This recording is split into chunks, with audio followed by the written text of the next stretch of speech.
सियासत की भी एक मंडी होती है और उसमें कौन सा सिक्का खरा है, कौन सा खोटा है, इस पर सदाबहार चर्चा बनी रहती है। तो आज इसी मुद्दे पर बात होगी, क्योंकि सियासत में जो अभी मंदी भी छाई हुई है और कहीं सियासत की मंडी गर्म भी है। तो एक बात तो खुलकर सामने आ रही है कि मुख्यमंत्री सुखविंदर सिंह सुक्खू को खोटा सिक्का साबित करने के लिए बीजेपी ने पूरी ताकत झोंकी हुई है। लेकिन सवाल उठता है कि मान लीजिए सुक्खू खोटे सिक्के हैं, लेकिन बीजेपी वाले उन तमाम सिक्कों के साथ मेरा एक सवाल है कि क्या आप खरे हो? आप खरे सिक्कों में जाने जाओगे? अगर इसी मुद्दे पर आगे बात करें तो बहुत सारी चीजें ऐसे सामने आती हैं कि हिमाचल की सियासत में दो सिक्के चलते हैं। और वजन स्वीकार करें, मैं उदय पठानिया। आज सड़कों की वजह से ये आरोप लग रहे हैं कि 4 लेन ने धज्जियां उड़ाकर रख दी। आज तो किस्सा 4 लेन का है, लेकिन जब बीजेपी की सरकार थी तब एक किस्सा आपके ही केंद्रीय मंत्री नितिन गडकरी यहाँ पर सुना कर गए थे कि 70 एनएच जो है वो हिमाचल को दिए जाएंगे। जो 4 लेन है और NH में फर्क है। और आपकी सरकार थी, कितनी DPR दिल्ली पहुंची थी और कितनी सी मदद आप लोगों ने NH विस्तार के लिए लगा एक तरह से कहें कि हासिल की थी, या उस NH को हासिल करने के लिए आपने कितना सा जो अपनी हिस्सेदारी थी वो दी थी। हिमाचल में रेल जो है उसकी रेल बनी हुई है अगर हकीकत में देखा जाए तो, क्योंकि इस दौरान जो कुछ भी हुआ, ये जो रेल के विस्तार का मुद्दा था ये बीजेपी के वक्त का था। ये जिक्र इसलिए जरूरी हो जाता है कि अब बीजेपी ये शोर मचा रही है कि प्रदेश सरकार अपना हिस्सा नहीं दे रही। ठीक है, नहीं दे रही, ये बिल्कुल सही आरोप है आपका, लेकिन आपकी भी पूरे 5 साल तक सरकार थी, आपने कितनी हिस्सेदारी प्रदेश के खाते से केंद्र सरकार को दी थी। आप लोगों की मजबूरियां हो सकती हैं और उसकी वजह से विकास से आम आदमी की दूरियां हो सकती हैं। आज अंगद के पांव की तरह हिमाचल में रेत एक जस की तस जमी हुई है, जस की तस खड़ी हुई है और साथ में खड़ा हो गया है विकास, जिसके सपने आप लोग कांग्रेस और बीजेपी के दिखाते हैं। एक बयान और जो प्रधानमंत्री नरेंद्र मोदी जी ने उत्तराखंड में दिया था और उसमें ये कहा था कि मैं पहाड़ की जवानी और पानी दोनों को व्यर्थ नहीं जाने दूंगा। कि पहाड़ की जवानी और पहाड़ का पानी पहाड़ के काम नहीं आता है। पहाड़ की जवानी और पहाड़ का पानी पहाड़ के काम नहीं आता है। जवानी रोजी रोटी के लिए कहीं चली जाती है, पानी बह कर के कहीं पहुंच जाता है। लेकिन मोदी ने ठान ली है अब पहाड़ की जवानी पहाड़ के काम भी आएगी और पहाड़ का पानी भी पहाड़ के काम आएगा। अब इन्हीं दो मुद्दों पर बात होगी। पानी और जवानी का बयान जो था वो उत्तराखंड में था और हिमालय क्षेत्र, जिस तरह से कहते हैं पहाड़ी क्षेत्र, उसी श्रेणी में हिमाचल भी आता है।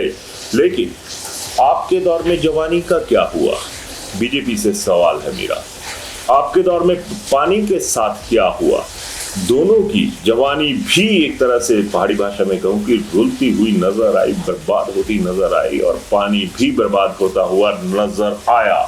पर जो सियासत थी ना वो आबाद रही। अब जवानी की ही बात करता हूं। आदरणीय प्रधानमंत्री नरेंद्र मोदी ने इसका जिक्र किया था, तो इसका फिक्र करना भी जरूरी है, क्योंकि एक दौर था आपकी सरकार थी तो जवानी जो है ना वो एग्जाम देती थी, वो कॉम्पिटिटिव एग्जाम्स में बैठती थी और होता क्या था, पेपर लीक हो जाया करते थे। उसके बाद जो नतीजे होते थे वो जाहिर सी बात है कि जिस तरह से आरोप रहे वैसे ही रहे होंगे। इसका खामियाजा आम युवा को भुगतना पड़ा था। आप लोगों की वजह से जवानी जो थी ना वो कब्र खुद गई, उसमें चली गई।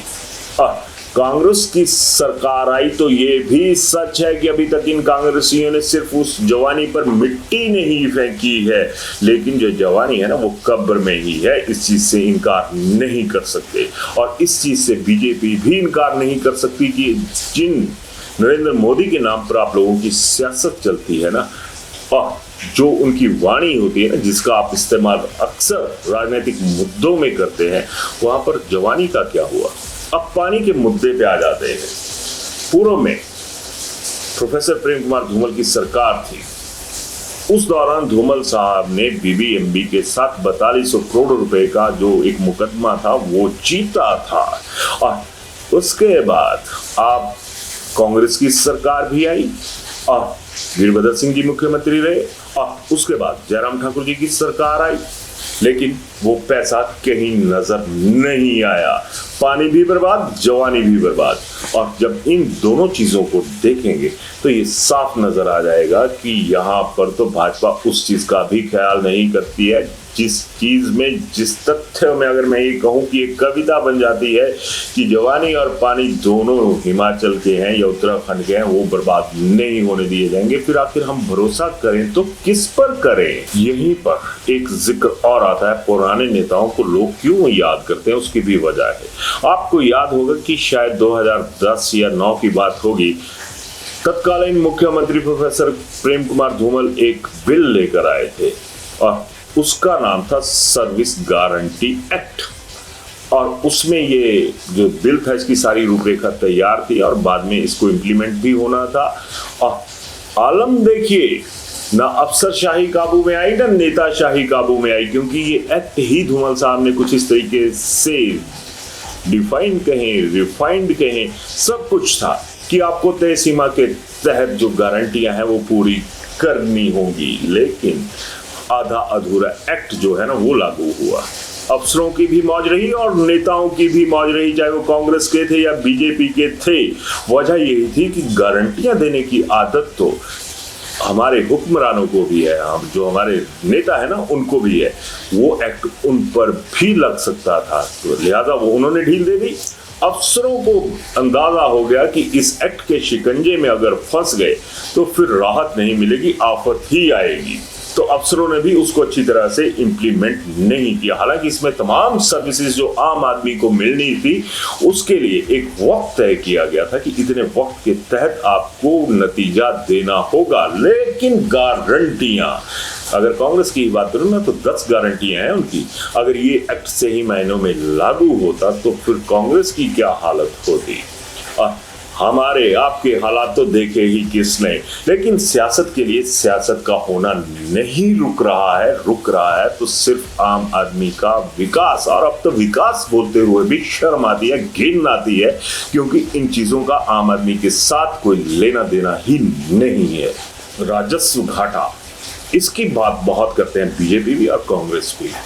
अब बीजेपी से सवाल उठाने की वजह सिर्फ ये है कि केंद्र में बीजेपी सरकार है और बीजेपी ये कह रही है कि सुखविंदर सिंह सुक्खू इतने थैंकलेस आदमी हैं कि वो थैंक्स नहीं करते। चलिए मान लिया थैंकलेस है, कोई चक्कर नहीं, लेकिन आप लोगों की भी सरकार थी। आपको याद होगा कि जब ये राजस्व घाटे का अनुदान देने की बारी थी ना, तो तब भी केंद्र में जो थी वो बीजेपी की सरकार थी। प्रधानमंत्री खुद नरेंद्र मोदी भी उस वक्त थे और आज भी हैं। और एक सूचना के मुताबिक 35,000 करोड़ रुपए की मदद दी गई थी। आज मुख्यमंत्री सुखविंदर सिंह सुक्खू लगातार ये कह रहे हैं कि जब आपदा है तब पैसा दीजिए, हमारा जीएसटी का पैसा वहां पर फंसा हुआ है वो दे दीजिए। क्यों नहीं दिलवा रहे आप लोग? क्योंकि आपकी केंद्र में सरकार है और आप भी यहाँ पर व्यवस्था का हिस्सा हैं। आपकी भी ये जिम्मेदारी बनती है कि आप कम से कम उस पैसे को रिलीज करवाने में मदद कीजिए जिससे अंडर प्रेशर चल रहे हिमाचल के लोगों को कुछ तो रिलीफ मिल सके। लेकिन बात वही आ जाती है कि सियासत के लिए सियासत करनी, आप लोगों ने कुछ करना नहीं करना, बीजेपी वालों ने, वो अलग चीज है। लेकिन एक आरोप बीजेपी की तरफ से भी आता है कि ये मित्रों पर लुटा दिया जाता है।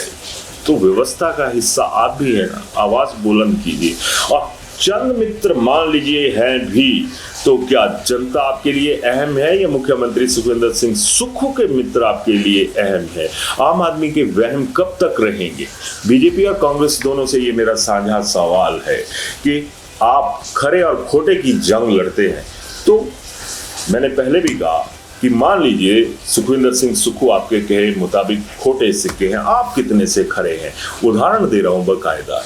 एक और किस्सा जिसका यहाँ पर जिक्र होना जरूरी है कि आपदा लगातार 3 सालों से आ रही है और आपदा में ही कुछ ऐसे लोगों को राहत पहुंचा दी गई जो कि रसूखदार थे, लेकिन यहाँ पर इस बार तीसरा साल आ गया आपदा के तहत। आपके कार्यकाल में, बीजेपी के कार्यकाल में 2 साल का जो वक्त था वो कोरोना काल में गुजरा था। क्या नहीं हुआ वहां पे? कितनी बार आपको रीशफल करने पड़ा और खुद आपके जो नेता थे उन पर आरोप लगे कि इन्होंने भी मौका भुनाया। और खुद बीजेपी के कद्दावर नेता शांता कुमार अक्सर ये बात कहते हैं, बयान भी देते हैं कि उस दौर में मैंने कहा था कि कुछ लोगों को हटा दीजिए क्योंकि वो करप्शन में शामिल हैं। अब बीजेपी क्या उनके इस बयान का खंडन करेगी कि वो ईमानदार थे? आप शांता जी गलत बोल रहे थे कि वो करप्ट है, लेकिन सिस्टम तो एक जैसा ही चल रहा है ना। जिस तरह से मैंने पहले कहा कि सिक्के 2 हैं लेकिन किस्से अनेक हैं, किस्सों में भेद करना अब बहुत जरूरी हो चुका है।